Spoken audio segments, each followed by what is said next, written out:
আন্দারের post সুড়ঙ্গ tour pre production কিছু মিলে ভালো। এই বছরটা অনেক ইন্টারেস্টিং প্রজেক্ট করছি আমি। আস্তে আস্তে আপনাদেরকে বলবো আরো অনেক বড় চমক আছে। ইচ্ছারা সিনেমা আমরা রিলিজ করব। তো খুব তাড়াতাড়ি আমার দুটো ছবি মুক্তি পাবে। একটা সুড়ঙ্গ টু, যেটা ডিসেম্বরে আমরা অ্যানাউন্সমেন্ট করেছি। এর আগে একটা ছবি মুক্তি পাবে, সেটা আন্ধার। প্রি প্রোডাকশন করছি সুড়ঙ্গ টুর। আমি তো এবার ঈদে সবসময় তো কোরবানিতে আমার সিনেমা মুক্তি পায়, তো এবার তো কোরবানিতে আমার সিনেমা মুক্তি পেলো না, কারণ আমি চাচ্ছিলাম ইচ্ছারা সিনেমা আমরা রিলিজ করব। তো খুব তাড়াতাড়ি আমার দুটো ছবি মুক্তি পাবে। একটা সুড়ঙ্গ টু, যেটা ডিসেম্বরে আমরা অ্যানাউন্সমেন্ট করেছি। এর আগে একটা ছবি মুক্তি পাবে, সেটা আন্ধার। তো খুব তাড়াতাড়ি আপনাদের সামনে আমরা আরও একটা প্রোগ্রাম করে আমরা আরও ডিটেল জানাবো আর কি। সুড়ঙ্গ টু প্রি প্রোডাকশন চলছে, দেখা যাক শুটিং শুরু হবে।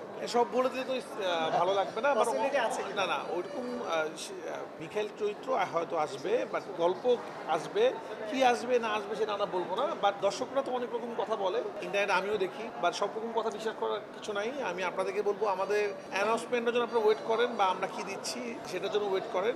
আমার মনে হয় আপনারা নতুন কিছু পাবেন আর কি। যেভাবে তাণ্ডবে পেয়েছেন এটাতেও অনেক কিছু পাওয়া যাবে।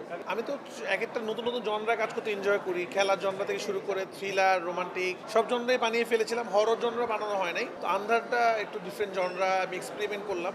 এই জনরা বাংলাদেশে খুব কম কাজ হয়েছে, বাট আমার মনে হয় আন্ধার আপনারা ডিফারেন্ট টাইপের ফিল পাবেন। এবং অনেকদিন পর আমি ডিফারেন্ট রাইটারের সাথে কাজ করলাম, যে ছবিটা আমি লিখিনি। তো এটা আমার মধ্যেও একটা অন্যরকম ভালো লাগা কাজ করেছে। তো ভালো। আন্ধারের পোস্ট চলছে। রিসেন্টলি আমি দেশের বাইরে ছিলাম, আন্ধারের পোস্ট থেকে আমি আসলাম, এডিট চলছে। তো ভালোই লাগছে। আন্ধারের পোস্ট সুড়ঙ্গ ট্যুর প্রি প্রোডাকশন কিছু মিলে ভালো। এই বছরটা অনেক ইন্টারেস্টিং প্রজেক্ট করছি আমি। আস্তে আস্তে আপনাদেরকে বলবো আরো অনেক বড় চমক আছে।